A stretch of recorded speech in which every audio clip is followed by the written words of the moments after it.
Hola, on se retrouve aujourd'hui pour une nouvelle vidéo pour l'une de mes vidéos préférées de l'année qui est, vous l'avez déjà dans le titre, mais c'est mon top de l'année 2023. C'est le genre de vidéo que j'adore tourner, que j'adore regarder. Ça et les vlogs, c'est vraiment mon truc à moi. Et j'avais hâte de vous la faire parce que je pensais qu'il y avait eu peu de coups de cœur cette année et en fait il y en a eu mais un petit peu en différé. C'est-à-dire que ce sont des lectures que j'ai beaucoup aimées mais avec du recul je me rends compte que c'était des coups de cœur ou alors des coups de cœur que je pensais être, qui s'avèrent être de bonnes lectures. 2023 a quand même été très marqué par les lectures graphiques pour moi. Déjà j'ai découvert mon autrice préférée, enfin mon illustratrice plutôt préférée. Donc vous allez la voir souvent, à 3 reprises exactement. Et ouais, de manière générale, j'ai quand même lu pas mal de romans. Je n'ai plus les statistiques sous les yeux, je vous les mettrai à l'écran. En sachant que là, je tourne cette vidéo, on est le 12, je crois. C'est ça, on est le 12 décembre. Donc entre maintenant et la fin de l'année, je risque de faire d'autres lectures. C'est même certain. Il y aura peut-être des coups de cœur qui vont se rajouter. Si jamais ça se passe entre le moment de ce tournage et du montage, je vous le préciserai. Autrement, il faudra attendre l'année prochaine. En sachant que maintenant que je fais des bilans tous les mois, si jamais j'ai un coup de cœur, vous le saurez très bientôt, genre au début du mois prochain. Bref, on va commencer tout de suite parce que j'ai 17 livres à vous présenter. Ah ouais, je vous disais, j'ai quand même eu quelques coups de cœur. Déjà, mon année a commencé par l'illustratrice dont je vous parlais avec ce roman-ci, L'attente de Keum-Suk Kendrick Kim. J'en ai beaucoup parlé et ce roman est formidable, il est publié à Futuropolis, c'est ça. J'avais déjà lu un bouquin de cette maison d'édition. Je crois que c'était Nous étions les ennemis. Je crois que c'est ça. Bref, ici c'est un roman graphique coréen où on va relater les années de la guerre, enfin on va relater la guerre de Corée, donc entre 1950 et 1953, tout le flux migratoire qu'il y a eu, parce que quand la guerre a éclaté, des gens ont migré du nord pour aller au sud, des gens du sud pour aller au nord. De base c'était 2 régions, mais ça c'est, du coup maintenant vous le savez, hein, c'est une véritable frontière, c'est 2 pays différents et 2 politiques surtout différentes. Mais j'ai trouvé que au-delà de la guerre de Corée, il y a tout un message sur l'immigration et sur l'accueil et le partage et la guerre de manière générale, et c'est très actuel comme sujet et ça le sera toujours, je pense, malheureusement, parce qu'il y aura toujours des guerres, il y aura toujours des flux migratoires liés aux guerres et liés aussi aux conditions climatiques, et je trouve que c'est un beau message, peut-être pas d'espoir, mais en tout cas, en fait ça me rassure d'être complètement en lien avec l'autrice, qui nous explique que il faut accueillir les gens et que ce n'est pas de leur faute. La région dans laquelle tu nais, enfin, je pense qu'on est tous d'accord pour dire qu'on est privilégié de vivre en France. Il y a beaucoup de choses que les gens nous envient. Certes, c'est pas parfait, mais à côté de ça, on a quand même une certaine sécurité de par notre nationalité française que n'ont pas certaines autres personnes, certaines autres nationalités. Et on n'est pas responsable de l'endroit où on est né, hein, clairement. Donc c'était vraiment un très beau message, j'ai vraiment adoré, ça a été beaucoup de larmes. Je pensais ne pas aimer le dessin parce que c'est très noir, c'est très sombre, et en fait elle dessine à l'encre de Chine originellement, et voilà, c'est vraiment très beau. Aussi on parle du coup quand même de la guerre de Corée et de la suite, parce qu'il y a beaucoup de choses que j'ignorais. En plus c'était en début d'année, donc j'avais lu certains bouquins sur la Corée mais j'en avais pas lu tant que ça. On va nous parler de tout ce qui a été mis en œuvre en fait pour que les gens du sud et du nord puissent se revoir, même brièvement, parce qu'il y a eu des rencontres organisées jusqu'aux années 90 je crois. Et ça j'avais pas du tout conscience, et de voir ça c'était touchant, et en même temps ça te fait mal au cœur quand tu vois les rapports qu'il y a entre la Corée du Sud et la Corée du Nord, ou même la Corée du Nord et tous les autres pays qui ne sont pas la Chine et la Russie. Donc ouais, c'était un peu... J'ai adoré cette histoire, ça m'a introduite à cette illustratrice que j'adore, qui a vécu en plus un certain temps en France, du coup voilà. Elle tourne beaucoup en Espagne en ce moment, et j'ai très envie qu'elle revienne en fait en France, parce que peu importe où qu'elle soit, j'irai me faire dédicacer ses livres. J'ai besoin d'en parler de vive voix avec elle et de lui dire ô combien je la trouve formidable, parce que vraiment j'aime trop ce qu'elle fait. Un autre roman de Keum-Suk Kendrick Kim, un roman graphique, Les mauvaises herbes, qui est très gros, que j'ai adoré. J'essaye de vous montrer quelques planches. C'est très simple, et encore une fois je ne pensais pas aimer ce dessin là, mais le dessin a tellement son importance, et j'essaie de vous trouver des planches entières, mais je me souviens de cette scène tellement elle m'a marqué. Genre celle-là là, de page, elle est imprimée dans mon esprit alors que ça va faire genre 10 mois, 11 mois que je l'ai lu. Ici on suit, on va parler plutôt, je vais parler de la thématique, on va parler des femmes de réconfort, que j'appelais injustement ainsi parce que c'est comme ça qu'elles sont nommées, mais en lisant ce roman, à la fin l'autrice, l'illustratrice, c'est la même personne, explique que ce terme est vraiment est vraiment péjoratif et pas revendiqué par les personnes qui sont concernées, parce que quand on entend femme de réconfort, on va penser à prostitution et on va penser à consentement. Dans ce cas-ci, c'était... Non, c'était absolument pas volontaire, c'était des viols, et du coup c'était des esclaves sexuels. Et le mot est beaucoup plus parlant, et c'est plus facile de dire une femme de réconfort que dire il y a eu des esclaves sexuels. Si vous connaissez pas ce point de l'histoire, je vous le résume. En gros, la Corée a été colonisée par le Japon à partir de 1904, 1905. Je ne sais jamais. Mais la Corée a été colonisée par le Japon et les Japonais, surtout pendant la guerre, mais les Japonais ont pris des femmes coréennes et s'en sont servis d'esclaves sexuels. Elles sont devenues les esclaves sexuels et elles étaient envoyées au Japon. Parfois elles restaient en Corée, parfois elles allaient jusqu'en Mandchourie, parce que la Mandchourie appartenait au Japon à l'époque, elle avait été aussi colonisée. Et ils exploitaient ces femmes, elles se retrouvaient dans des espèces de...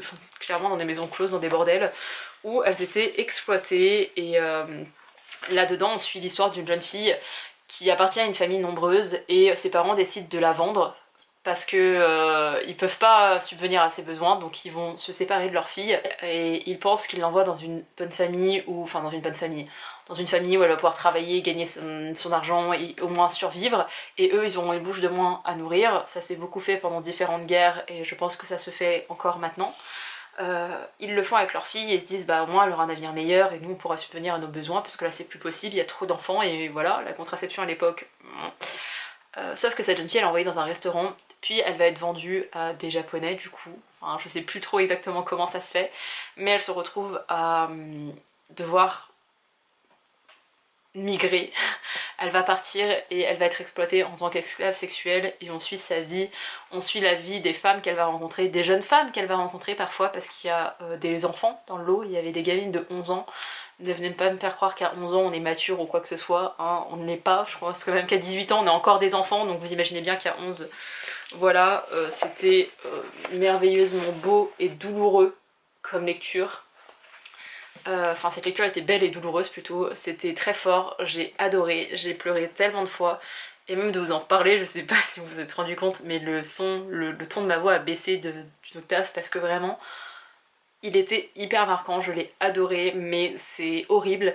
Et surtout quand on sait que le Japon n'a pas complètement reconnu les femmes de réconfort du coup. Voilà, il y a eu des choses de faites, puis ils sont revenus en arrière, et il y a toujours ce truc de... Ah, et on a un devoir de mémoire et pour le coup c'est absolument pas respecté parce que encore une fois quand des femmes sont exploitées on s'en fout un peu. Si c'était arrivé à des jeunes garçons je pense que ça aurait fait plus grand bruit et qu'il y aurait eu un statut, tandis que là c'est encore très flou et les femmes, ces esclaves sexuels ont commencé à parler dans les années 90.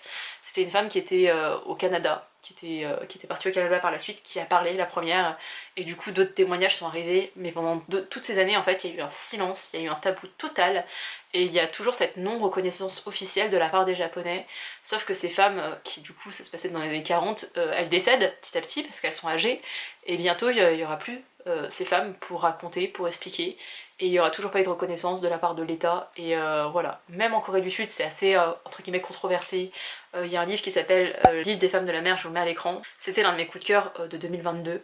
Je l'ai adoré. Il en est question de ces femmes de réconfort, toujours avec de gros guillemets. Voilà, je vous invite à le lire, vous aurez encore plus d'éléments. Il y a tout un glossaire à la fin où il y a plein de choses en lien. Hyper intéressant, bouleversant, injuste au possible, mais les mauvaises herbes, vraiment, lisez-le. Je sais qu'il coûte un certain prix, je crois qu'il est dans les 35-40 € je crois, c'est publié, je ne sais plus chez qui, chez Delcourt, mais incroyable, vraiment c'est mon livre de l'année.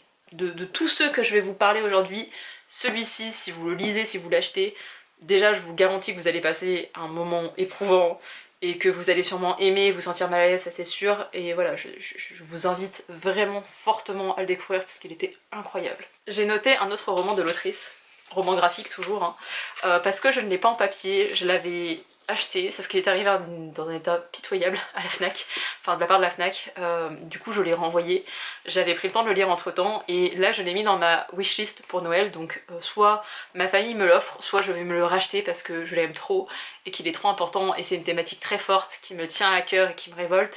Dans La Saison des pluies, on suit, c'est plutôt un roman graphique autobiographique où on suit l'autrice qui ne vit pas à Séoul, qui vit un peu plus à la campagne, et on va être sur toute la cause animale parce qu'en Corée du Sud on peut manger du chien.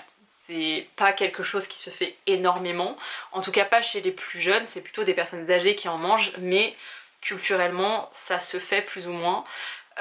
Et du coup dans ce livre on va dénoncer les conditions d'élevage des animaux, des chiens surtout, le fait qu'à la campagne ils sont aussi parfois, genre il y a un chien errant, ça va devenir la nourriture du jour, des chiens qui sont maltraités, qui sont dans des cages minuscules, et donc on va suivre l'histoire de l'autrice et de son mari qui vont recueillir un chien, puis deux, puis trois, je crois qu'ils vont jusqu'à 3 chiens, et encore maintenant elle a des chiens, et voilà, c'est le lien très particulier qu'il y a entre un maître et son chien.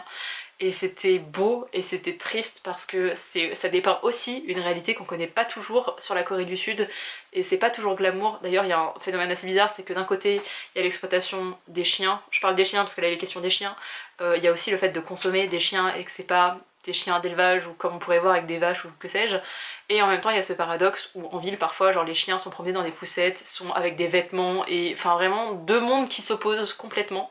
Mais ce livre était très très fort, j'en avais parlé dans un bilan lecture, je vous le mettrai en barre d'informations parce que là je me rends compte que j'en parle très mal, mais c'était vraiment très bien fait.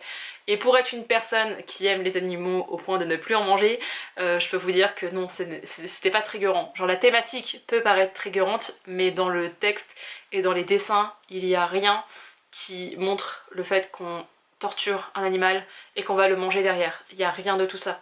C'est dénonciateur sans être choquant, et c'est aussi ce que j'ai aimé. Une forme de pudeur aussi là-dedans, dans le dessin, et je pense que l'autrice aurait pas pu dessiner un truc dégueulasse comme ça parce qu'elle aurait été brisée de le faire. Et voilà, j'ai adoré ce livre et je vous le recommande. Et de toute façon, si je le reçois pas pour Noël, je vais me l'acheter. Et ce sera mon cadeau de Noël de mois à mois. Ensuite, toujours un graphique, hein, vraiment, on est lancé les gars. Je pense qu'on est sur...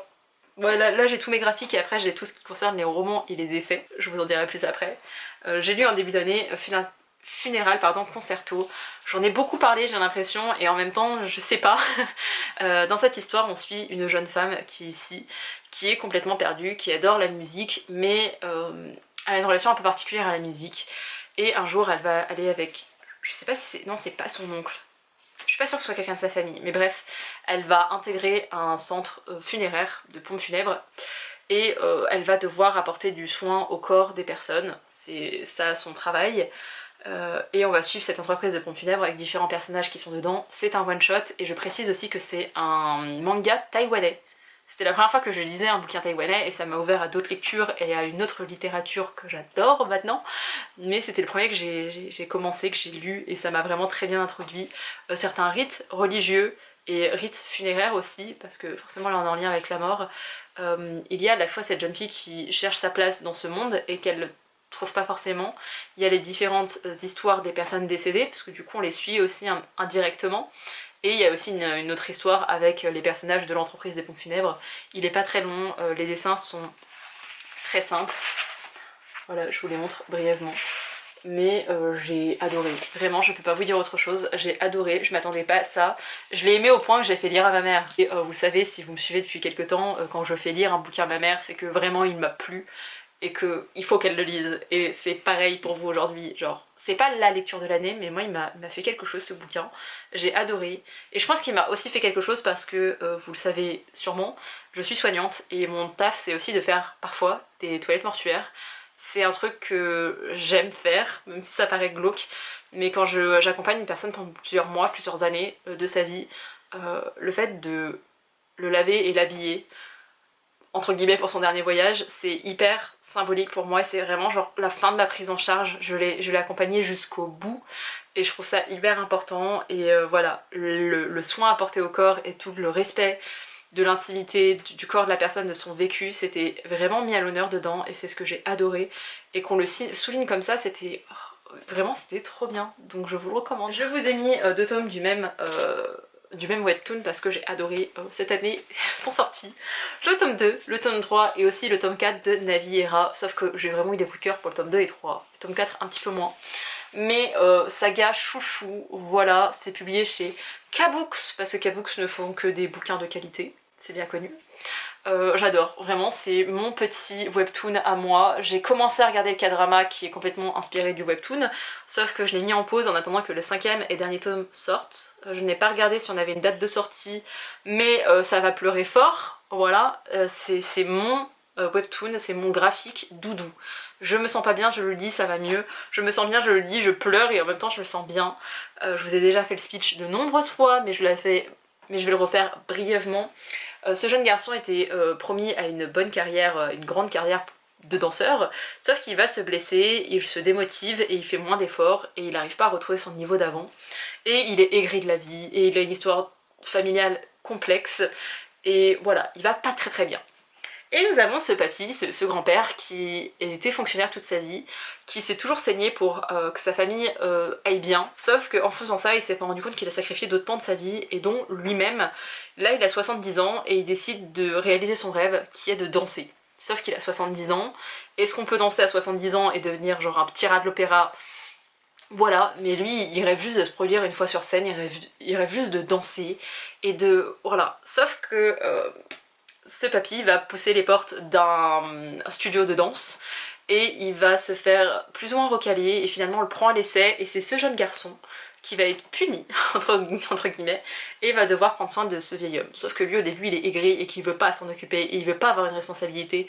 Et pendant tout le bouquin, pendant toute l'histoire, c'est un peu genre je l'aime bien, je commence à m'attacher, mais en même temps j'ai envie de prendre mes distances.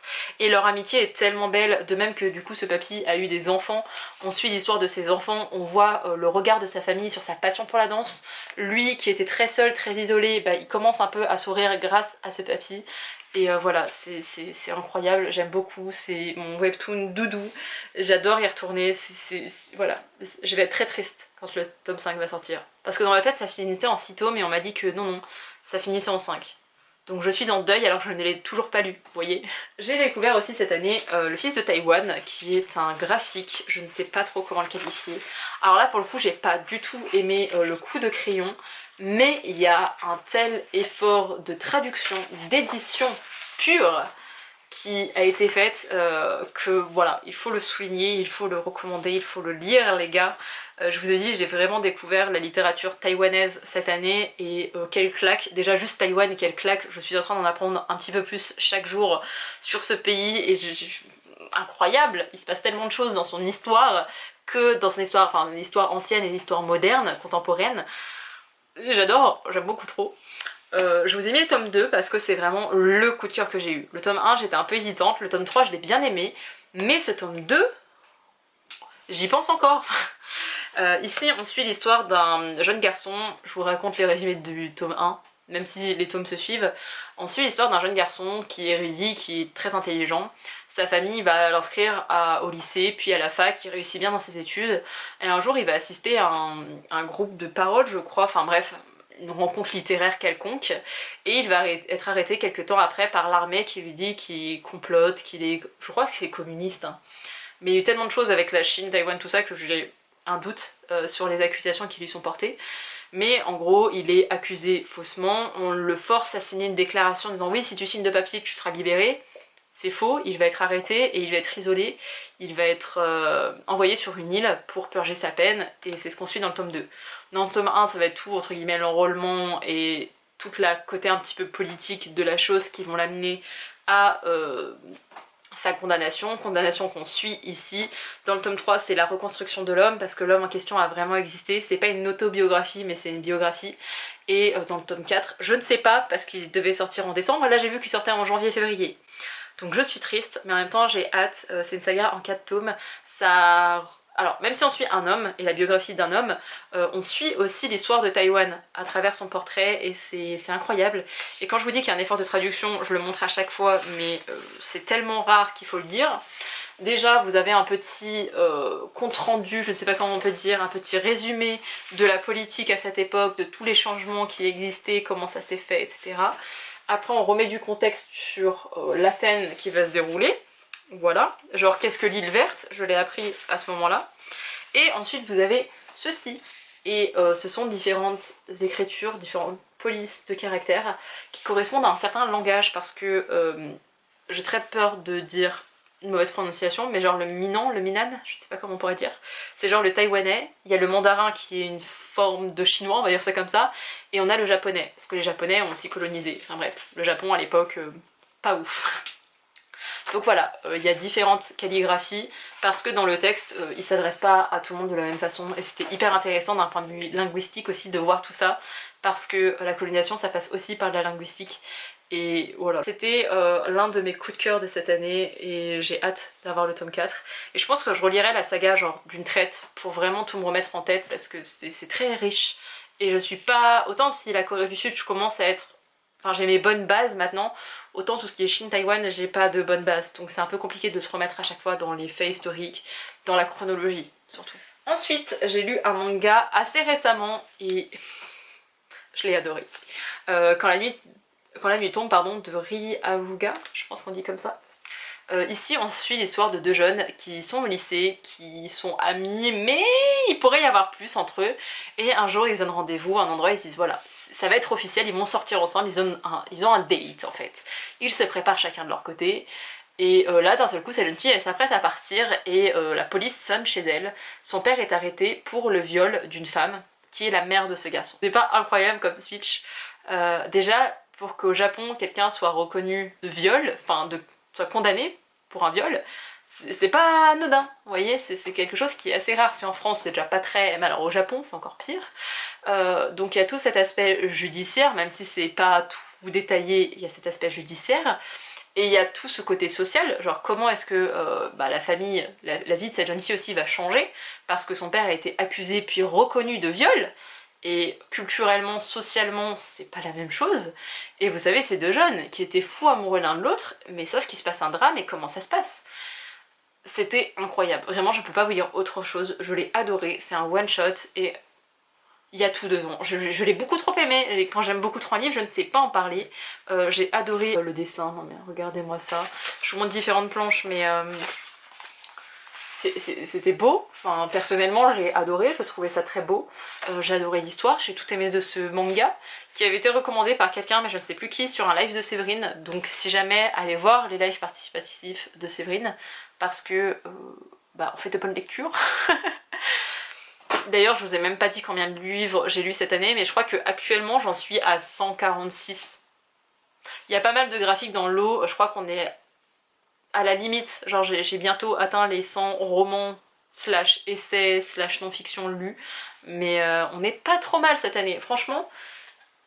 Ça a été un petit peu long d'avoir des coups de cœur pour moi, surtout d'un point de vue roman, et ouais vraiment d'un point de vue roman j'ai dû attendre avril ou mai pour avoir un coup de cœur, mais vu les coups de cœur que j'ai eu et dont je vais vous parler, ça en valait peut-être la peine. Même si j'aurais voulu que ce soit un peu plus rapide aussi. Je clame mon amour pour les K-dramas de partout, et vous connaissez aussi mon amour pour Itaewon Class.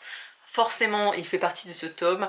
C'est un webtoon qui a ensuite été adapté en K-drama. J'ai commencé par le K-drama parce que le webtoon vient juste d'être sorti en papier chez Kotoon. J'adore, vraiment le K-drama était très fidèle au webtoon, je l'aime beaucoup, voilà, c'est pas incroyable en termes de dessin. Là je vous ai montré le premier tome, mais il y en a deux qui sont sortis et je crois que le tome 3 sort dans pas très longtemps si je dis pas de bêtises, mais j'adore. Ici on suit l'histoire d'un jeune homme qui va connaître plusieurs injustices et il va notamment être envoyé en prison pendant 7 ans, il me semble. Et pendant qu'il est en prison, il va lire l'autobiographie d'un homme qui est genre son ennemi ultime. Sauf qu'en lisant son autobiographie, il fait ça pendant 7 ans, ok. Et il décide de se construire toute une suite. Genre quand je vais sortir de prison, je vais faire ça, ça, ça. Parce que cet homme a dit dans son bouquin qu'il fallait faire ça, ça, ça. Il va suivre ses conseils, il va le suivre à la trace, à la lettre. Tous les conseils, toutes les méthodes qu'il applique au quotidien, cet homme. Et donc lui, il va tout faire pareil pour atteindre des sommets et pour devenir son concurrent et donc prendre sa revanche. Et on pourrait croire qu'il va devenir aussi pourri que son ennemi, mais non, lui va faire ça en étant juste, il va faire ça en restant intègre, en restant une bonne personne, alors que, oh mon dieu, il lui arrive tellement de merde dans sa vie que vous avez même pas idée, et c'est trop bien, vraiment, j'adore le K-drama, c'est l'un de mes K-dramas préférés, il y a plein de thématiques hyper importantes et hyper, entre guillemets, novatrices pour la Corée, en tout cas assez tabou en Corée, et il en est question dedans. Et voilà, je l'aime beaucoup trop, c'est interprété aussi par Park Seo-joon, donc ça a son petit effet. Mais en plus dedans il est vraiment pas beau, genre crâne rasé comme le personnage principal, il a aucun charme, mais il y a que son talent d'acteur et... c'est incroyable en fait cette histoire. Et enfin le dernier graphique que j'ai mis dans cette liste, c'est un petit nouveau, My Happy Marriage, que j'ai adoré, vous le savez. Je sais pas ce que ça va donner la suite de cette saga, mais vraiment j'ai eu un vrai coup de cœur pour le tome 1. J'aurais pu mettre aussi le premier tome des Carnets de l'apothicaire, sauf que j'ai vraiment lu qu'un seul tome, enfin non j'en ai lu 2, mais je trouve que je n'ai pas assez de recul, tandis que lui j'ai un peu plus de recul et j'ai vraiment adoré l'histoire de cette jeune femme qui pense épouser son meilleur ami, sauf que non, son meilleur ami va être promise à sa sœur, sa demi-sœur je crois en plus, parce que cette jeune fille a perdu sa maman et son père est pas très présent. Sa belle-mère est une garce et elle fait tout en fait pour que sa belle-fille soit malheureuse. Et elle, un jour, elle va être promise à un autre homme, à un homme qui refuse toutes les épouses qui lui ont été proposées, qui est assez froid et sombre, et elle comprend pas trop pourquoi on l'envoie là-bas. Mais elle est assez indépendante, elle cuisine, elle coud, elle fait sa petite vie de son côté, et elle a pas besoin des autres pour exister. On pourrait croire que c'est une héroïne badass, d'ailleurs il y avait un commentaire là-dessus qui disait est-ce qu'elle fait vraiment soumise parce qu'elle fait toutes les tâches, ou est-ce qu'elle est un peu badass? C'est un peu un mix, elle est plus autonome que les femmes de son univers, parce qu'il y a un univers fantastique dedans, mais pour autant je peux pas dire que ce soit une meuf badass complètement, voilà, elle va pas révolutionner les choses, ça reste quand même la fille en détresse qui a besoin d'être sauvée par un homme. Mais je sais que pour les mangas, comme pour les K-dramas, je suis hyper bon public avec ça, vraiment ça passe très bien chez moi. C'est mon petit plaisir coupable cette saga, ok? Et un jour je regarderai l'anime quand j'aurai lu tous les mangas. Maintenant on va s'attaquer au roman slash essai, d'ailleurs vous auriez déjà un donc on va commencer par celui-ci. J'ai lu et adoré The Fine Print, le tome 1 de Lorraine Asher. Il y a plein de choses que je n'aime pas dans ce bouquin, genre l'épilogue ou hyper gros happy ending qui pour moi sort un peu de nulle part, même complètement de nulle part. Beaucoup de scènes de sexe, il doit en avoir 4 ou 5. Est-ce qu'elles étaient toutes utiles? Je ne trouve pas. Est-ce que le mec a un comportement parfois un peu toxique et bascule sur quelque chose que oui, tout à fait. Mais pour autant j'ai adoré cette histoire. Ici on suit Zara qui travaille dans un parc d'attractions. Je sais pas si vous le verrez bien d'ailleurs. Je sais plus comment ça s'appelle, Dreamland je crois, c'est ça. Elle travaille à Dreamland, ses parents travaillent à Dreamland, toute sa famille est un peu reliée à Dreamland, et son fondateur va décéder. C'est un vieux monsieur qui a eu un fils et 3 petits-enfants, 3 petits-fils. Et cet homme était plus ou moins proche de Zara, en tout cas ils étaient en contact. L'homme décède et dans son testament il stipule que l'entreprise reviendra à ses 3 petits-fils s'ils remplissent certaines conditions. Les petits-fils sont très attirés ont très envie d'avoir Dreamland parce que s'ils n'ont pas Dreamland, ils doivent léguer, l'entreprise Dreamland sera léguée à leur père qui est un alcoolique, qui s'est jamais occupé d'eux, qui est très égoïste, qui est manipulateur et mauvais au possible. Du coup les 3 garçons vont tout faire pour respecter les conditions inscrites dans le testament de leur grand-père. Pour notre personnage de, je ne sais jamais son nom, Rowan, lui il doit trouver une idée innovante je crois pour Dreamland, enfin bref quelque chose qui sera validé par le conseil d'administration ou que sais-je, je sais plus quel comité c'est mais bref, il doit présenter un projet pour le conseil pour que lui il puisse garder ses parts dans l'entreprise. Il laisse candidature libre aux gens et dans le lot il va y avoir Zara qui va se proposer.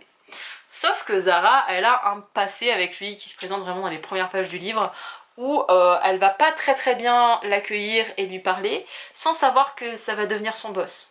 Mais genre c'est le PDG alors qu'elle c'est une simple employée, donc il y a quand même un sacré écart entre les deux. Sauf qu'elle va pas être très respectueuse et très gentille avec lui, et par la suite ils vont être plus ou moins en lien, mais lui il a aussi une double identité, et je vous en dis pas trop parce que voilà, mais il y a un pseudo Enemies to Lovers, et c'était bien fait, en fait j'ai vraiment bien aimé. Ça révolutionne pas le genre, en fait vraiment c'est aussi ça qu'il faut que j'explique, parce que quand je vous dis que j'ai un coup de cœur ou que j'adore un livre, je le prends pour ce qu'il est, ok? C'est-à-dire que là j'ai voulu lire une romance. J'ai voulu lire une romance qui a été très sollicitée sur BookTok. Donc en partant de ce postulat-là, je savais plus ou moins à quoi m'attendre. J'allais lire une romance potentiellement problématique, avec des personnages forcément blancs. Je savais, relation hétérosexuelle, je le savais, vous voyez, genre, je pouvais pas être surprise en disant ah oui, c'est tellement révolutionnaire, il y a tellement de choses qui n'ont pas... Non, tout a déjà été vu et revu et re-revu, et la relation boss et employé, d'habitude je n'aime pas ça, mais ici je l'ai aimé. Lui il a une sorte de double identité, d'habitude je trouve ça vraiment fourbe et là j'ai aimé. Il a un côté parfois ultra protecteur qui me fait grincer des dents, là c'est passé. Je sais pas, la façon dont c'était présenté, j'ai adoré. Le tome 2 sort le 20 mars et j'ai hâte en fait, j'ai hâte qu'il sorte. Je sais pas où est-ce que je serai, si je serai encore chez mon employeur à cette période, mais quoi qu'il arrive, je pose ma journée en fait le 20 mars. Je pose mon jour, je vais m'acheter ce bouquin à Cultura à 9h, 9h15 je suis dans mon lit en train de le dévorer. Il n'y a pas d'autre solution, j'ai trop hâte d'avoir la suite. Puisque la suite ne se passe pas avec Rowan et Zara, on va suivre un autre des frères, et le troisième tome, un autre des frères encore une fois. Voilà, moi il y avait deux grosses sagas sur BookTok qui ont vraiment popé ces 2 dernières années. Il y avait The Fine Print, d'ailleurs j'adore la couverture parce qu'on dirait un roman de fantasy fantastique alors que c'est une romance. Et on aime ce genre de couverture, hein. C'est chez BMR d'ailleurs. Et l'autre romance qui avait beaucoup popé c'est Twisted Love. Et pour le coup Twisted Love c'est horrible, ce n'est pas à faire. C'est l'un des pires bouquins, c'est même le pire bouquin je pense que j'ai lu cette année. Sauf que j'ai arrêté de vous faire un flop des années, mais vraiment ne lisez pas Twisted Love. Économisez de l'argent, c'est trop problématique, il n'y a rien qui va dans ce livre. Lui, il est franchement cool. Mais ok, il y a des trucs limites, mais j'ai adoré. Ensuite, je vais vous parler de mon premier coup de cœur roman de l'année. Roman un peu... je sais pas si c'est vraiment un roman. Digli, voilà, tout simplement. Non mais regardez-moi cette couverture. La ville brûle, c'est vraiment mes enfants, mes bébés, je les aime trop. Ici, c'est un nouvel ouvrage de Digli. D'ailleurs, j'ai son précédent, donc je vais pas vous le montrer. Je ne sais plus si c'était en 2020 ou en 2021 que j'avais lu Ressac de Digli, qui est un bouquin où elle explique qu'elle est partie en retraite d'écriture, un peu en retraite de vie aussi, dans un couvent, et elle explique quelques éléments de sa vie, de son passé, de ses liens familiaux aussi entre son père et son beau-père notamment. J'ai découvert vraiment Digli avec ce livre, c'est-à-dire que je lis Digli depuis un petit moment, j'aime ses illustrations mais je la préfère en tant qu'autrice personnellement. J'avais été très touchée par ce roman, ça a été un énorme coup de cœur, je l'ai encore donc ça explique que je l'aime. Mais dans Atteindre l'aube, je trouve que ça fait un peu miroir parce qu'on est dans ce même genre là, même si c'est pas la même histoire, que c'est pas la continuité. Ici on parle de Georgie qui est la grand-mère, non la grande-tante. C'est la grande-tante, donc c'est la sœur de sa grand-mère, pour qui Digli a toujours eu une immense fascination. Cette femme c'était un personnage, Georgie. D'ailleurs Georgie, pourquoi Georgie elle était fascinée par la sœur de sa grand-mère, vraiment une obsession presque. Sauf qu'elle la voyait avec des yeux d'enfant, puis après avec des yeux d'adolescente, pardon. Et un jour sa grand-tante va décéder. Et il y a tous les secrets de famille qui vont commencer à émerger, et Digli, elle se retrouve à gratter un peu à la surface. Sauf qu'il y a toujours d'autres secrets et d'autres choses qui sont dites et qui sont... voilà. Et ça fait encore une fois miroir avec sa vie, effet miroir avec sa vie. Elle se retrouve dans ce portrait de Georgie, à qui elle pensait être vraiment des milliers de kilomètres, et finalement elles sont pas si éloignées l'une de l'autre. Il y a tout un pan familial historique, c'est un peu bizarre dit comme ça, mais tout l'arbre généalogique, ou une partie de l'arbre généalogique de Digli qui est raconté dans ce livre, et toutes les histoires un peu déchirantes, et un petit peu toutes les anecdotes, et tout ce qui a pu se passer, et tout. C'était vraiment incroyable, je l'ai bouffé, j'ai fini le livre en pleurant et en disant sur Instagram ô combien je l'avais trouvé formidable. J'en avais fait un TikTok, un réel en tout cas sur Instagram c'est sûr. Je l'ai adoré, je peux pas vous dire autre chose, je l'ai adoré. Je me souviens pas de tout parce qu'il y avait beaucoup de personnages du coup et beaucoup d'époques.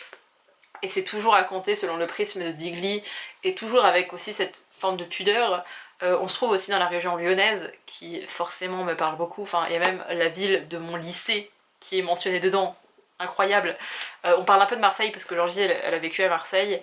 On voit la vie un peu extraordinaire de cette femme qui a quand même fini dans la pauvreté. Et voilà, c'était un beau portrait, aussi bien de Georgie, de Digli, que de la vie en général et de nos ancêtres, en tout cas nos ancêtres français, si vous êtes français. Et j'ai vraiment adoré en fait. Je peux pas... C'était à la fois poétique et vrai, et trop d'émotions, trop de sentiments, c'était incroyable. C'était mon premier coup de cœur de l'année et je suis contente. C'est pour ça que je regrette d'avoir dû attendre 4 mois pour faire une très bonne lecture qui ne soit pas un graphique. Mais en même temps, quelle lecture j'ai fait avec Atteindre l'aube quoi. On va continuer avec une thématique pas trop joyeuse, mais j'ai adoré. Je lis peu de non-fiction parce que je n'aime pas spécialement ça, je sais jamais trop quel rapport avoir. parce que tout ce qui est vrai, je suis en empathie, beaucoup en compassion totale, en fait c'est même plus de l'empathie, je ne sais pas, je retravaille pas de soucis l'empathie, je sais prendre ma distance, autant avec des récits de vie, vraiment je pleure avec les gens comme si c'était à moi que c'était arrivé, enfin bref. Voilà, j'ai lu Rose d'acier de Rémi Yang. D'ailleurs, il y a une interview de l'auteur, je vous la trouverai, je vous la mettrai en barre d'informations parce qu'elle est intéressante. Dans ce récit-là, on est dans un récit journalistique, donc ce n'est pas de la fiction. On suit l'auteur qui est journaliste, Rémi Yang, qui a des origines chinoises et qui va un jour, dans le cadre d'une enquête qu'il fait, parce qu'il est journaliste, il fait une enquête et il se retrouve confronté à un autre sujet qui pourrait faire aussi une enquête et toute une analyse, une expertise qui va être rapportée dedans.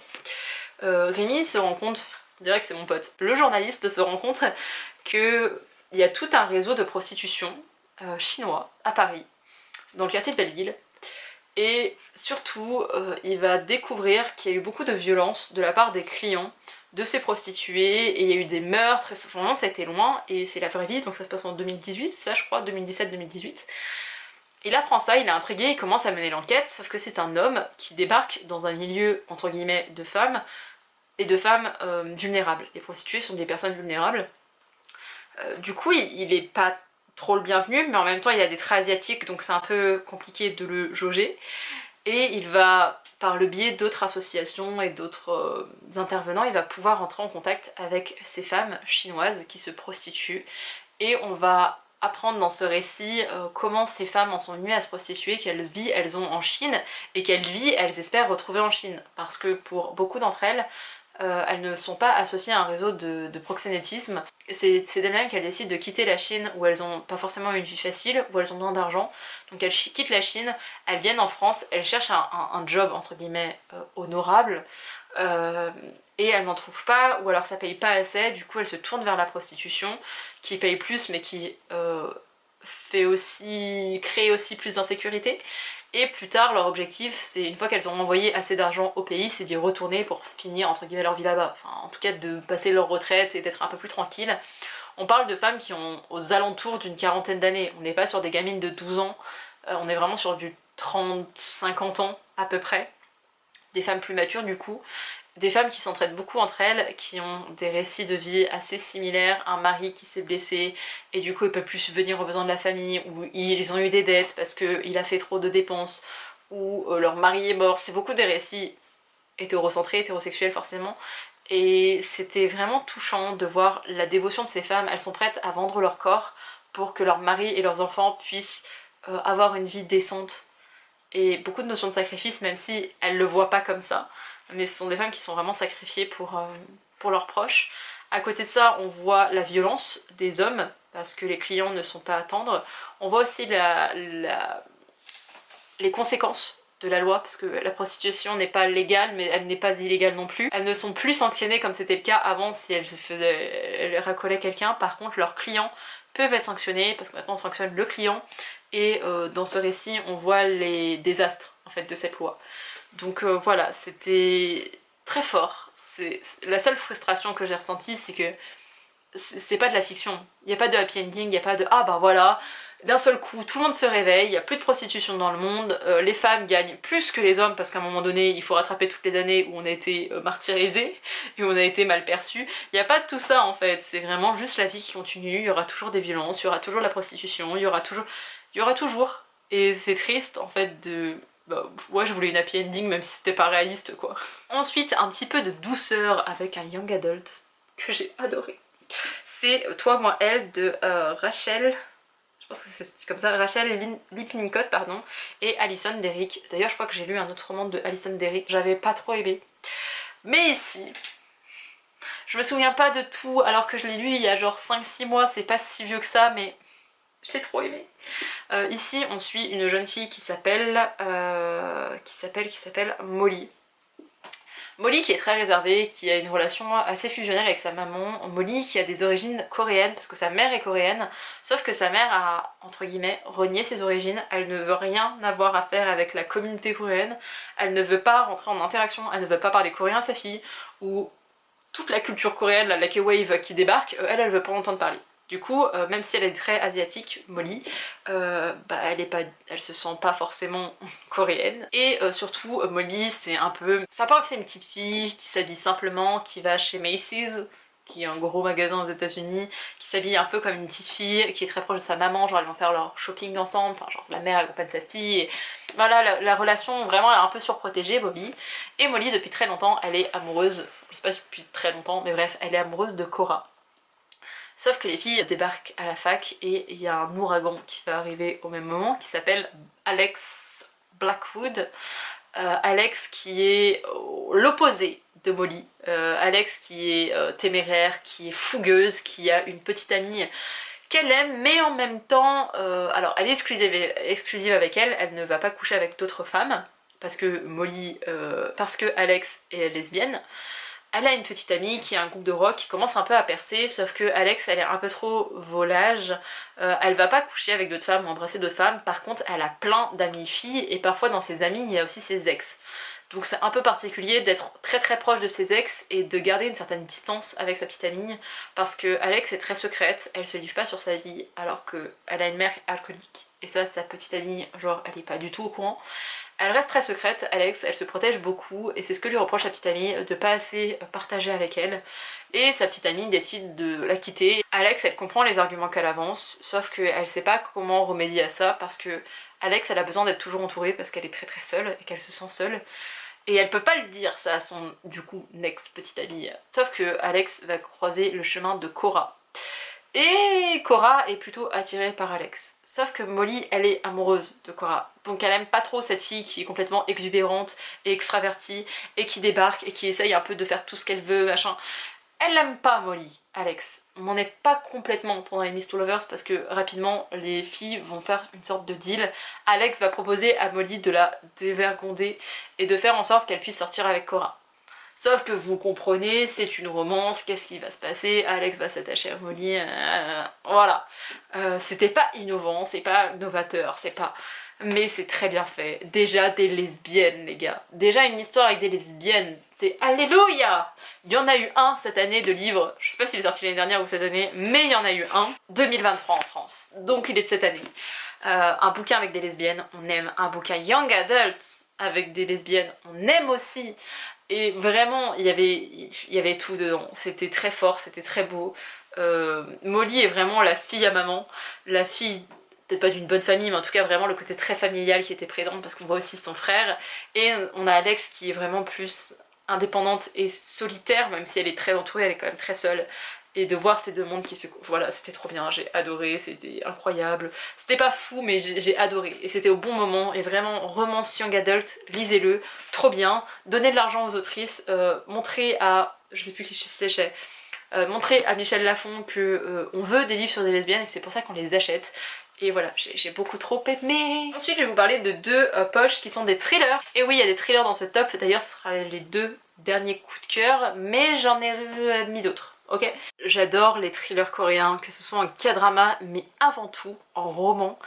J'ai découvert ça l'année dernière, il me semble, et cette année j'en ai lu plusieurs. En général, je lis sur ma liseuse parce que Matin Calme, leur bouquin coûte genre 20 € en grand format. Par contre, leur EPUB, leur e-book, ils les vendent à 10 €. Donc je peux m'acheter 2 e-books contre un roman papier.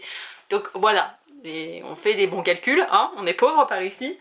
Et ces deux livres aussi, de base, étaient chez Matin Calme et ils sont sortis en poche. Vous allez voir Holden, je suis désolée. Et ce sont deux lectures que j'ai vraiment adorées pour des raisons complètement différentes. Et les deux, je les ai fait lire à ma maman. Et l'un d'eux, elle l'a même partagé à l'une de ses collègues tellement elle l'a aimé. Et c'est... Bref, je vais vous parler de deux livres parce que je les adore. Le premier dont je vais vous parler, c'est Les 4 enquêtrices de la supérette Gwangson, je pense qu'on dit comme ça, de John Gunwoo. Dans cette histoire, on est sur une sorte de cozy murder. Je me souviens, je l'ai lu en avril et on n'arrive jamais à se comprendre. Je ne sais pas ce qui définit un cozy murder, un cozy mystery, appelez ça comme vous voulez. Parce que si ce sont pas des enquêtrices, que ce sont des femmes d'un certain âge, un peu genre des Desperate Housewives, on est dedans. Mais est-ce qu'ils font un certain niveau de gore et de glauque? Parce que là, c'est un petit peu gore et dégueulasse quand même, on n'est pas sur un truc tout mignonnet. Et peut-être que je pense un peu trop à... comment c'est, Miss Marple? Je crois que c'était ça, la grosse série phare, genre arabesque et tout ça. J'ai peut-être un peu trop ce genre de série en tête par rapport au Cozy Murder Mystery, par rapport à genre ce livre aussi. Ici on suit donc ces 4 femmes, vous voyez pas la petite quatrième, elle est sous le bandeau si vous voyez ses cheveux. On suit ces 4 femmes qui vivent dans un quartier résidentiel en Corée du Sud, qui ont toutes leur vie, leur mari, leurs enfants je crois, pour en tout cas une grande majorité. Elles vivent leur vie un petit peu de manière simpliste, etc. Sauf que l'une d'entre elles va être violentée par son mari. Il va y avoir une enquête, il va y avoir plusieurs choses, mais il faut un avocat, et elles n'ont pas forcément les moyens de payer un avocat pour leur amie, mais c'est leur but. En même temps, au même moment, il y a un exhibitionniste qui sévit. Et donc, si elles l'arrêtent, elles vont avoir une récompense financière qui serviront du coup à payer les frais pour l'avocat et pour refaire sa vie pour leur copine. Donc elles vont se mettre en tête d'arrêter cet exhibitionniste. Sauf que elles sont pas enquêtrices, ok? Ce sont des femmes, des adjumas, qui n'y connaissent rien, et du coup il y en a une d'entre elles qui va un peu faire sa mission de conditionner les autres à devenir des enquêtrices. Donc si vous voyez avec un duffel-coat, c'est parce que elle se dit ouais, en fait pour être un enquêteur, c'est genre faut être inspecteur gadget, un duffel-coat avec des lunettes de soleil, un regard un peu mystérieux et on y est. Et elle décide de mener l'enquête par rapport à cet exhibitionniste, mais dans la foulée il y a une autre enquête qui va se révéler qui est bien plus grave, puisque là on est sur un meurtre, voire des meurtres, parce qu'il y a un serial killer qui a commencé à sévir il y a quelques temps, et là il serait plus ou moins de retour. Sauf que ces femmes n'y connaissent rien, et il y a cet homme qui est là, qui rôde et qui... Voilà. C'était trop bien. Genre vraiment, j'ai adoré. Si tous les Cozy Murder ressemblent à celui-ci, je les lirai, ok? J'ai adoré le côté société coréenne, j'ai adoré les thématiques sociales, sociétales qui sont abordées, parce que dans le thriller coréen, je sais pas si c'est propre au thriller coréen, mais c'est vrai que j'ai toujours retrouvé dans les thrillers coréens publiés chez Matin Calme, parce que lui, il est sorti chez Folio, mais de base, il était publié chez Matin Calme.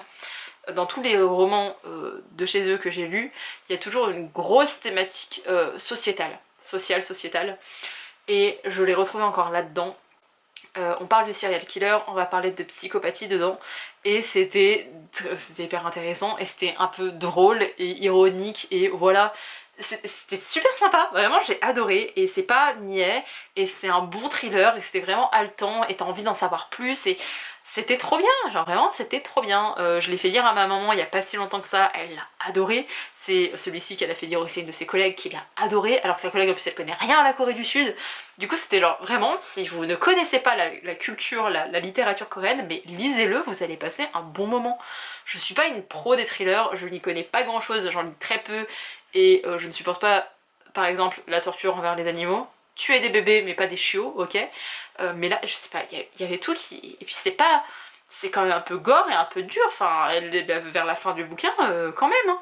Il y a des petits twists et tout, franchement il y avait tout ce qu'il fallait, il est pas très long, et pourtant j'ai trouvé qu'il était... Enfin il y avait beaucoup de contenu quoi. Il fait 302 pages, donc oui, il est même plutôt court, mais il y avait plein de choses, il n'y avait pas de temps mort, j'ai adoré, j'ai vraiment adoré. Et vous voyez, c'est ce genre de livre que je disais où j'ai adoré quand je l'ai lu, et avec du recul je me dis bah en fait ouais, c'est un coup de cœur, je l'ai gardé, et dans 5 ans, dans 10 ans, et peut-être même dans 1 an, je le relirai, et je suis sûre que je repasserai un bon moment de lecture, parce que je l'ai adoré quand je l'ai lu, et je l'adorerai dans quelques années en fait. Et un peu dans le même genre, il y a celui-ci qui est complètement différent, que j'ai je pense moins aimé, mais la thématique est plus sombre aussi. Et c'est pas forcément le côté thriller qui m'a intéressée. Je vais m'expliquer, mais quand vous verrez le titre, si vous l'avez lu, vous savez. J'ai lu et adoré Le jour du chien de Song Siwon, je crois que c'est Shi. C'est un roman qui est aussi initialement publié chez Matin Calme, mais qui est sorti en poche. Il fait 370-80 pages.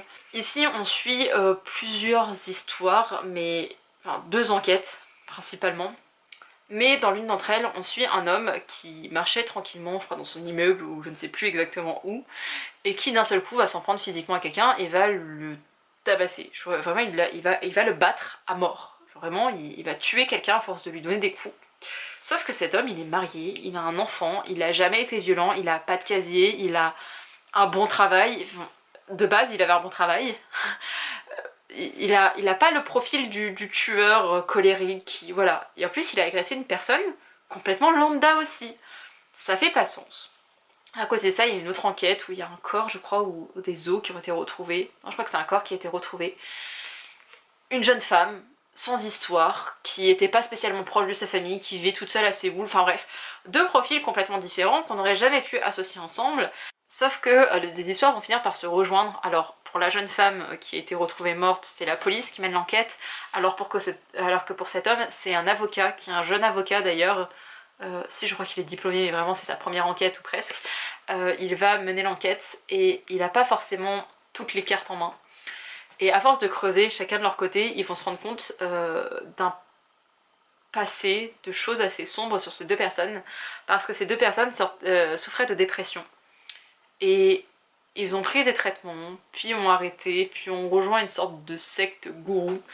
Et donc dans cette thématique, et donc dans ce roman, alors certes c'est un thriller, il y a un côté enquête, et il y a des meurtres, mais la grosse thématique de ce roman, c'est la dépression. C'est l'industrie pharmaceutique, c'est les traitements contre la dépression, c'est comment ça fonctionne ou pas, comment c'est plus ou moins reconnu, pas du tout accepté socialement. Il y a plein, enfin vraiment, je vous disais, les thrillers coréens que je lis sont hyper engagés, celui-ci en fait partie. Il y a un gros taux de suicide chez les Coréens, notamment chez les jeunes, mais il y a un rapport assez particulier à la dépression où c'est plus ou moins connu que les gens font des dépressions, mais niveau de traitement, il n'y a pas forcément tout ce qu'il faut qui est mis en place, il y a une stigmatisation de la part des proches et même de la société, voilà. Et dans ce récit, on va suivre un peu toutes ces thématiques, que ce soit aussi bien d'un point de vue pharmaceutique et le business des médicaments contre les dépressions, donc les antidépresseurs notamment, mais pas que. Il va y avoir ce côté social, sociétal, il y aura le côté avec leur famille et le fait qu'une dépression, ce que ça implique, quels sont les symptômes, comment ça se manifestait chez telle ou telle personne, le déni de certaines familles parce que c'est pas possible, je l'aurais vu, non pas forcément, et plein de choses comme ça, toujours avec cette enquête. C'était hyper intéressant, c'était très riche, et pareil, j'ai terminé ce bouquin, je l'ai vraiment beaucoup aimé. Mais je m'étais arrêtée là, et en fait avec du recul je me dis bah en fait, j'y pense encore à ce livre et j'aimerais le relire, parce que l'enquête était sympa, mais cet élément central de la dépression et des traitements contre la dépression, et de ce côté presque sectaire, parce que les sectes en Corée et en Asie de manière générale, c'est un autre game, c'était hyper intéressant, vraiment c'était hyper intéressant, j'ai vraiment adoré. Voilà, je peux pas vous dire autre chose, j'ai vraiment beaucoup aimé, c'était très dense et très riche, et il y a des choses où je suis pas du tout d'accord avec certains éléments, certains discours de certains personnages, mais ça reste quand même super bien, j'ai vraiment adoré, donc lisez-le aussi à votre tour s'il vous plaît. Et enfin, je vais vous parler de 4 livres, 3 romans et un graphique, qui sont pas complètement des coups de cœur, mais qui pourraient clairement s'asseoir à la table et avoir leur place. On va dire ça comme ça. Je vais commencer par un graphique, parce que je l'avais mis dans mes coups de cœur, et maintenant, en fait, je sais pas si c'est vraiment un coup de cœur, je sais pas si dans 5 ans je m'en souviendrai encore, et j'aurai encore envie de le lire, et en même temps, la thématique est tellement forte que je pense qu'il va s'inscrire sur un coup de cœur sur le long terme. Il s'agit des Pieds bandés de Lee Kun-woo. Je dis rapidement en espérant que vous voyez pas cet accent chaotique. Dans cette histoire, on suit cette jeune fille qui vit en Chine. Alors c'est vraiment une enfant hein, même, voilà. Cette planche me brise le cœur, et quand je vais vous raconter pourquoi, vous allez aussi avoir le cœur brisé je pense. Je suis pas forcément méga fan des dessins, mais l'histoire est tellement forte que les dessins je m'en foutais un peu, je vous avoue. Enfin genre ça venait agrémenter l'histoire, mais ça faisait pas toute l'histoire. On se trouve en Chine, je ne sais plus en quelle année, mais on se trouve en Chine où pour les jeunes filles, pour les enfants, c'était beau en fait d'avoir des petits pieds. Sauf que pour avoir des petits pieds, il fallait stopper la croissance des pieds, et pour ce faire, on bandait les pieds. C'est-à-dire qu'on faisait un bandage compressif qui comprimait complètement les pieds, et donc les pieds devenaient minuscules par rapport à la taille de la personne, parce que la personne continuait de grandir. Cette petite fille n'a pas envie qu'on lui bande des pieds, mais elle est obligée de le faire au nom de la coutume, c'est ce que toutes les femmes font, et il faut qu'elle le fasse. Du coup, on assiste à cet acte de torture de la part de sa famille, de sa mère je crois, de sa grand-mère, enfin bref les femmes de la famille se réunissent pour lui bander les pieds. On parle d'une enfant de 4-5 ans, enfin entre 4 et 6 ans on le fait, 4 et 7, enfin bref vraiment très jeunes enfants. Et elle se retrouve à avoir les pieds bandés, donc avoir ses pieds qui sont serrés, comprimés pour rapetisser, et on resserre toujours plus pour pas que le pied grandisse plus que nécessaire, avec de gros guillemets. Et ensuite du coup cette petite fille qui commence sa vie pratiquement comme ça, avec ça, pour un critère de beauté complètement subjectif, mais il faut avoir des petits pieds. le temps passe, cette jeune fille grandit et c'est une beauté. C'est pas une beauté parce qu'elle a un petit visage, qu'elle est pâle de peau ou parce qu'elle a des grands yeux, non. Elle est belle parce qu'elle a des petits pieds. C'est ça le critère de beauté, ok? Elle a des petits pieds, elle est admirée, ça fait d'elle, vraiment, elle a plein de prétendants, elle est incroyable. Sauf qu'il y a un nouveau gouvernement qui se met en place et qui dit les femmes qui ont des petits pieds, qui ont les pieds bandés, on n'en veut plus, ok? On n'a pas envie que ce soit ça, nos femmes. Nous maintenant, nos femmes, elles pourront avoir les pieds qu'elles veulent, on s'en fout. C'est plus ça le critère de beauté. On pourrait dire, bon bah celles qui ont les pieds bandés, tant pis, il y aura toujours des hommes qui vont trouver leur charme. Non, non. La norme, c'est de plus avoir les pieds bandés. Vous avez les pieds bandés, vous êtes une paria. Est-ce que vous êtes responsable d'avoir les pieds bandés? Non. Est-ce que s'il n'y avait pas eu ce nouvel gouvernement, vous auriez... Oui, vraiment, à chaque fois les femmes sont opprimées. Voilà. Donc on suit l'histoire de cette jeune femme qui, de base, avait les pieds bandés parce qu'il fallait avoir les pieds bandés, sauf que maintenant il faut plus avoir les pieds bandés, sauf qu'elle, elle a les pieds bandés. Donc on fait comment? Et ben voilà, ça devient une paria, ça devient une femme qui va avoir un destin tragique, horrible, qui va passer par plein de choses, de même qu'elle pensait sortir avec un homme, mais ça remet tout en question.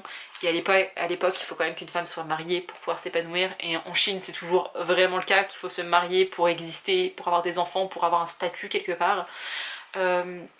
C'était beau, c'était horrible en fait. Vraiment, je peux pas dire autre chose, c'était horrible, et c'est vraiment quelque chose qui a existé. Les pieds bandés, la tradition, la coutume des pieds bandés. Et ce récit est peut-être faux avec ce personnage-là, mais c'est sûrement arrivé à des femmes, à beaucoup de femmes, à des milliers, peut-être des millions de femmes en Chine. Et c'était dur de lire ça, quoi. La fin est encore plus... voilà, en fait, vraiment, du début à la fin de sa vie, cette femme n'aura fait que souffrir. Et j'en ai les larmes aux yeux parce que vraiment, c'est que ça. Sa vie n'a été que souffrance, et que mise à l'écart, et que injustice, et voilà, c'était... On va pas pleurer. C'était vraiment un beau récit, mais un beau récit horrible aussi. On va partir sur un truc plus léger, hein. J'ai adoré. Alors, j'ai adoré cette saga, j'ai adoré le premier tome de L'été où je suis devenue jolie de Jenny Han. J'ai vraiment adoré ce premier tome. Je peux pas vous dire autre chose. C'est pas le coup de cœur de l'année, mais on est quand même le 12 décembre, comme je vous le disais. Et ce livre fait encore partie de mes bibliothèques, et si vous le savez pas, je ne garde que des livres pour lesquels j'ai eu des gros coups de cœur ou que je compte relire. Ça reste quand même que des très bonnes lectures. J'ai que du très bon derrière. Mes bookshelf tours du coup ne changent pas trop au fil des années, mais j'ai que du très bon derrière. De la palle, que vous voyez là, et du très bon qui est lu un peu là c'est de la palle, enfin voilà. D'ailleurs, si vous posez la question, oui, bien sûr qu'il va y avoir un bookshelf tour pour 2024, sauf que là on est encore en 2023, donc il n'est pas encore tourné, mais bientôt.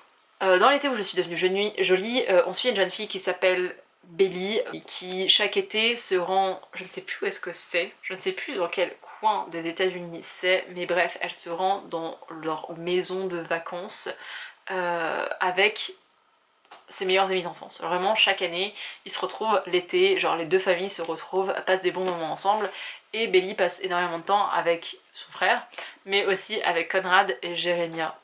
Je me suis souvenue de leur nom! Je me suis souvenue de leur nom, les gars! Jérémia qui a le même âge qu'elle, qui est son meilleur ami, qu'elle adore, mais elle est amoureuse de Conrad, qui a le même âge que son grand frère, et elle le trouve formidable, sauf que lui, bah, il la voit comme la gamine qu'elle est, parce qu'au début de l'histoire, Belly a 13 ans, je crois qu'elle va sur ses 14 ans au cours de ce récit. C'est un bébé qui traîne avec les potes de son frère finalement, et j'ai tellement relate en fait, parce que ce livre est assez vieux maintenant, je sais pas si je vais trouver la date de parution en France. Il est sorti en 2010. Il est écrit 2010, 2011, 2022, donc je pense que c'est les rééditions. 2010 les gars. Il a été écrit, enfin il est sorti en 2009 aux États-Unis, et genre en 2009 j'avais 16 ans les gars. Donc j'ai relate à chaque élément, j'ai compris. En fait, si vous avez genre 14 ans et que vous lisez ce livre, vous allez peut-être le trouver sympa, mais je pense pas que vous saisirez les mêmes nuances que genre ma génération, les gens des années 90, si on lit ce livre, quand on lit ce livre. Et c'est pas tellement pour les références à la pop culture ou ce genre de choses, mais c'est vraiment une ambiance. C'est une certaine période où c'était genre le début des téléphones, mais pas beaucoup de gens avaient des téléphones portables, en tout cas pas des jeunes adolescents comme on peut voir maintenant. Il y avait, oui, des réseaux sociaux, mais ils n'étaient pas omniprésents dans nos vies, et il n'y avait pas ce monde de l'influence aussi qui existait. Vraiment, c'était un peu, peut-être pas le début d'internet, parce que ça faisait un moment que c'était là, mais c'était pas complètement installé et omniprésent dans nos vies. sans les smartphones de toute façon c'était compliqué, mais c'est aussi cette ambiance là et ce truc de l'été c'était toujours un peu différent. Et j'ai été la petite sœur avec un frère qui avait plein de copains et moi j'étais genre la seule fille au milieu de tous ces garçons et je comprenais, je relatais à ce que ressentait Belly et ouais vraiment pour moi c'était un peu la vie que j'ai eue mêlée avec la vie que je rêvais d'avoir. Vous voyez, genre le crush que t'as sur le meilleur pote de ton frère qui est plus âgé, machin. Ouais, ouais, bien sûr, évidemment. Et genre le rêve de toute jeune fille à cet âge-là, c'est aussi de pouvoir avoir le garçon, ce que Belly va plus ou moins avoir. Je n'ai gardé que le premier tome parce que c'est le seul que j'ai vraiment beaucoup aimé, que je reprendrai. Vraiment, je sais que tous les étés, je pourrais le relire et prendre le même plaisir. Genre, j'ai zéro doute là-dessus. Pour autant, j'ai pas gardé le reste de la saga parce que le tome 2 j'ai trouvé moyen et le tome 3 je l'ai vraiment pas du tout aimé. Et cette saga reste une déception, mais le premier tome ce sera toujours un petit coup de cœur. Enfin je sais pas. Je pense pas qu'on puisse dire un coup de cœur parce que l'ensemble de la saga ça ne l'a pas fait et que du coup à la fin du premier tome, comme on tend sur une suite, voilà, mais j'ai quand même adoré et ça me ramène quelque chose. Et ouais vraiment je pourrais le lire tous les étés et quand même prendre du plaisir. Et voilà, j'ai vraiment beaucoup aimé. J'ai ensuite mis Mémoire de la forêt de Michael Brun-Arnaud. Je crois que le premier tome était sorti déjà l'année dernière, si je ne dis pas de bêtises. Oh ouais, il est sorti en 2022, donc je l'ai déjà lu, sauf que j'ai envie de mettre cette saga entière. J'ai adoré le premier tome, ça a été un gros coup de cœur pour moi, vous le savez sûrement. L'auteur et le libraire, le créateur, comment on dit, le propriétaire de la librairie Le Renard Doré à Paris, qui est une librairie spécialisée en manga, un petit peu en culture, en pop culture japonaise, on va dire ça comme ça, parce qu'il y a des petits goodies, il y a des tote bags, il y a des figurines un petit peu, et il y a aussi des snacks, et il y a un petit peu des romans japonais, mais vraiment la majeure partie de la boutique, ce sont des mangas. Et j'adore cet endroit. Maintenant il y a aussi le Renard Café que je n'ai toujours pas visité parce que je ne prends pas le temps d'y aller et que les heures d'ouverture ça me va pas non plus. Mais bref, j'adore là-bas, j'adore aller là-bas, sauf que de base l'auteur il est psychologue. Il est psychologue clinicien et il a exercé notamment en EHPAD où il a été du coup confronté à la maladie d'Alzheimer, pardon, et j'ai travaillé dans ce qu'on appelle des unités protégées en EHPAD. Du coup je comprends complètement la maladie d'Alzheimer et les troubles apparentés, enfin comprendre plus ou moins à mon niveau aussi, hein, mais je comprends les manifestations des comportements des personnes qui ont la maladie d'Alzheimer et des troubles apparentés. Et dans ce récit-ci, dans ce premier, le meilleur ami de Archibald, donc je sais plus, j'ai envie de l'appeler René parce que René la taupe, mais c'est Ferdinand. Ferdinand Taupe est atteint de la maladie de l'oubli-tout, qui fait clairement référence à la maladie d'Alzheimer. Dans ce premier tome, on va parler de leur amitié, mais surtout de la maladie de l'oubli-tout. Dans le deuxième tome, on va parler...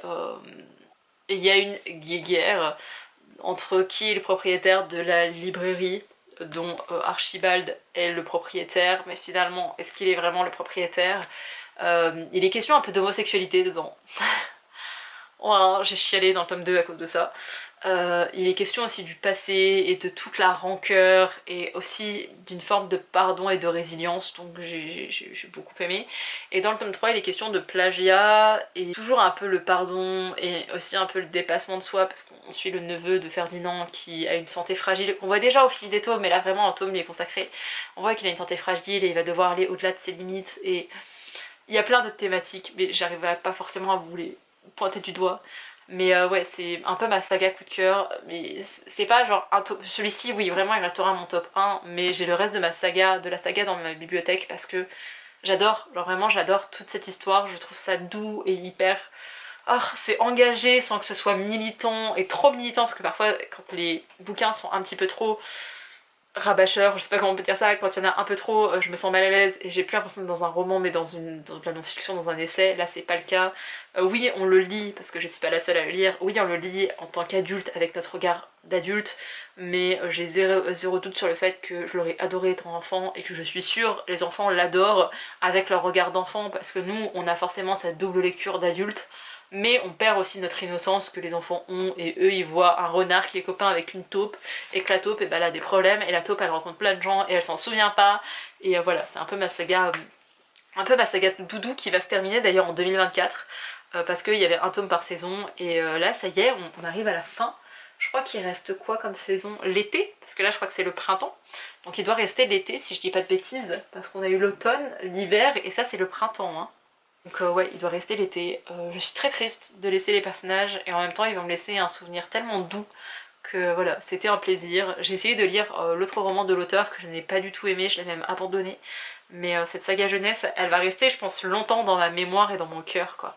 Et enfin le dernier livre que j'ai gardé, et je trouve ça important de vous en parler parce qu'il y a beaucoup de messages dedans et que c'est un peu une passion dans ma vie la thématique et que j'en parle pas assez. Donc je vais en parler. J'ai lu et adoré Drugs de Neil Shusterman et de Jared Shusterman, donc son fils, si je dis pas de bêtises. Dans cette histoire, on suit un frère et une sœur. Donc Ivy et Isaac vont être confrontés à l'addiction. Et à deux types d'addiction un peu différents, puisque Ivy c'est la fille un peu, même complètement fougueuse, irresponsable, enfin jugée, irresponsable, qui a un petit ami qui est dealer il me semble, ou en tout cas il trempe dans des affaires un petit peu louches et pas très légales. Ivy elle est folle amoureuse de lui et en fait il s'avère que Ivy elle a un TDAH, donc elle a un trouble déficit de l'attention avec ou sans hyperactivité, je crois dans ce cas il y a de l'hyperactivité, c'est-à-dire qu'elle est à fond tout le temps, son cerveau ne s'arrête jamais.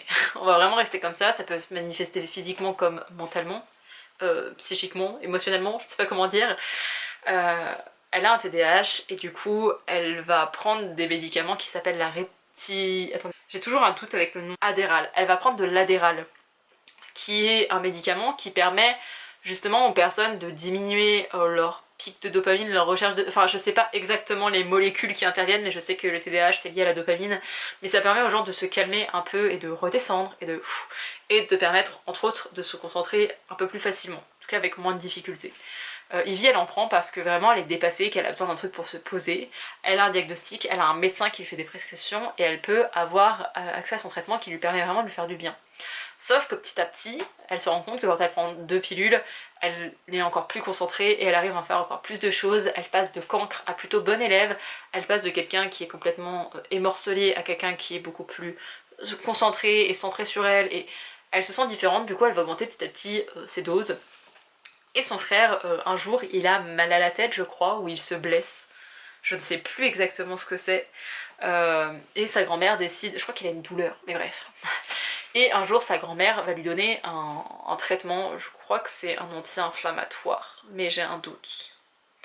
Bref, elle va lui donner un médicament contre la douleur, mais bref, il y a différentes classifications dans les antalgiques, donc dans les traitements contre la douleur, et elle lui donne directement ce qui est équivalent à un palier 2, ce qui est, en France ce serait genre de la codéine ou de la lamaline, ce qui est quand même assez fort pour une douleur faible. Elle lui donne ça et en fait il dit putain c'est magique, quand je prends ça j'ai plus mal. Il va à nouveau avoir mal, il va essayer genre le Doliprane etc, ça fait effet mais pas tant que ça. Du coup il va essayer d'avoir les autres traitements qu'il avait eu précédemment qui sont plus forts, et bah, comme tout médicament qui est détourné de sa fonction, parce que de base c'était pour répondre à une douleur physique, puis ça devient une douleur psychique, et puis ça devient une addiction, et bah, petit à petit il va devoir augmenter les doses et passer à un palier au-dessus, et le palier au-dessus en termes d'antalgique c'est tout ce qui va être la morphine et dérivés morphiniques, dont la fentanyl. Je crois que c'est la première ou la deuxième cause d'overdose chez les jeunes, même chez les gens de manière générale aux États-Unis. Alors je sais que la fentanyl, enfin le fentanyl plutôt, est impliqué dans pas mal de ces bails, c'est très fort. En France c'est pas prescrit comme ça, mais rappelons qu'on est aux États-Unis et entre payer des médicaments ou payer de la drogue, il n'y a pas une trop grosse différence en fait. On suit du coup ce frère et cette sœur qui vont tomber dans l'addiction, dans deux addictions différentes, mais là où le roman est hyper original et hyper bien construit, c'est que, je vais essayer de vous trouver là, voilà. On va suivre le point de vue d'Isaac. On suit aussi Addison, qui est le petit nom sympathique pour parler de l'Adderall, et on suit aussi Roxy, qui est le petit nom sympa pour parler de l'oxycodone. On suit d'autres noms de personnes, attendez parce que là j'ai trouvé Roxy, mais je crois qu'on suit aussi Molly, qui en fait est le nom de la weed, si je dis pas de bêtises. Il y a aussi genre Phineas par exemple, et on nous donne le composé chimique, voilà, de Phineas, qui est aussi une autre drogue. À chaque fois on fait écho avec les drogues et les médicaments et leur fonction addictive, parce que n'importe quel médicament et comportement peut devenir une addiction, parce que l'addiction c'est pas que médicamenteuse. On parle d'addiction dedans et c'est trop bien fait, genre vraiment c'est trop bien fait. Il devrait être mis entre toutes les mains ce bouquin. Gros bouquin de prévention sur la drogue, sur les médicaments et leur usage. Je pense un gros coup de projecteur et un gros fuck aussi je pense au système américain parce que vraiment trop de dingueries sur les Américains et sur leur consommation de médicaments et de drogue et voilà c'était trop bien. Je peux pas parler de coup de cœur parce qu'il m'a manqué quand même quelques petites choses et j'ai pas envie de relire mon avis pour savoir exactement ce qui m'a manqué. Il m'a manqué un petit truc quand même, mais il était incroyable, la thématique est très forte. J'avais hésité à le garder, et en fait, j'ai hésité genre 2 jours et je l'ai gardé. J'ai envie que plein de gens le lisent, et j'aurais voulu le mettre en vente pour ça, mais en même temps, j'ai envie de le relire dans quelques temps. J'ai envie que... Je vais vous refaire des vidéos recommandations, je pense, sur TikTok, j'avais déjà fait ça il y a un petit moment déjà. J'aimerais bien faire à nouveau des recommandations et des livres assez durs et en même temps qu'il faut lire et Drugs en fera partie parce que c'est trop important, on en parle très peu en France, on parle beaucoup du shit, de la weed et ok c'est pas bien le cannabis mais là on parle vraiment de drogue dure et parfois des choses qui sont des médicaments et ça s'imbrique dans tout un système américain qui est plus ou moins corrompu et les labos pharmaceutiques omniprésents. Tout le monde n'a pas la chance et le privilège d'avoir la sécurité sociale et d'avoir des plafonnements. J'ai adoré, j'ai vraiment adoré, je vous le recommande, faites-le lire à vos ados, lisez-le aussi, très intéressant. C'est du young adult, donc forcément ce sont des adolescents, ils ont des problèmes entre guillemets d'adolescents, mais vraiment l'addiction, elle est très bien définie dedans. J'ai adoré, j'ai vraiment adoré cette histoire. Et voilà, c'en est tout de mon top 2023. Comme vous le voyez, j'ai une année riche en lecture et en émotions. Il y a plein de livres où j'aimerais vous en parler en vous disant juste « Oh lui je l'ai adoré pour telle ou telle raison » ou alors lui mais il y avait ça, il y avait ça. Sauf que comme j'ai repris les bilans lecture et que ça fait plusieurs mois maintenant que j'en fais un par mois, je vous récapitule tous les livres que j'ai lus. Ça peut aller du manga à l'essai, au roman. Je parle même des abandons maintenant. Donc voilà, si jamais vous voulez en apprendre plus sur les lectures de manière générale, allez voir ces bilans, c'est vraiment un récap de ce que j'ai fait. L'année dernière j'avais fait une pause que je pensais définitive sur les réseaux sociaux, notamment sur YouTube, parce que j'en avais marre de dépendre des chiffres, de regarder les stats et de me dire bah voilà t'es une merde parce que tu fais moins de vues, ah bah voilà telle personne elle fait ça, bah moi j'ai pas trouvé ce concept original, et du coup enfin vraiment je me mettais une pression monstre. Depuis que je ne regarde plus les chiffres, je me sens tellement mieux. Et comme je vous le disais, je sais pas ce que je vais faire en 2024, je ne sais pas si la lecture sera toujours au centre de ma vie, si j'aurai le temps d'y consacrer du temps, mais quoi qu'il arrive, il y aura toujours, enfin toujours, en tout cas pour un moment, ces vidéos de mes tops 2024. Sur ce, je vous laisse, j'espère que vous avez passé de bonnes fêtes, ou que vous allez passer de bonnes fêtes. J'espère que vous avez noté certains de ces titres, notamment Les Mauvaises Herbes et L'attente de Kamsu Gendry Kim, parce que oh, mon bébé, cette autrice, ses romans ce sont des diamants, des bijoux, je les aime trop. Donc voilà, j'espère que vous avez fait des bonnes lectures en 2023. Dites-moi en commentaire les livres que vous avez lus et adorés, ou alors au contraire ceux que vous avez détestés. J'ai parlé légèrement de Twisted Love ici, parce que vraiment ne mettez pas votre argent dans ces livres, mais autrement il y a quand même quelques déceptions, quelques bouquins que j'ai pas compris, des bouquins que j'ai abandonnés également, mais c'est pas grave. Je suis complètement ok avec ça. Dites-moi tout ça en commentaire et moi je vous dis à bientôt pour une prochaine vidéo. Bye!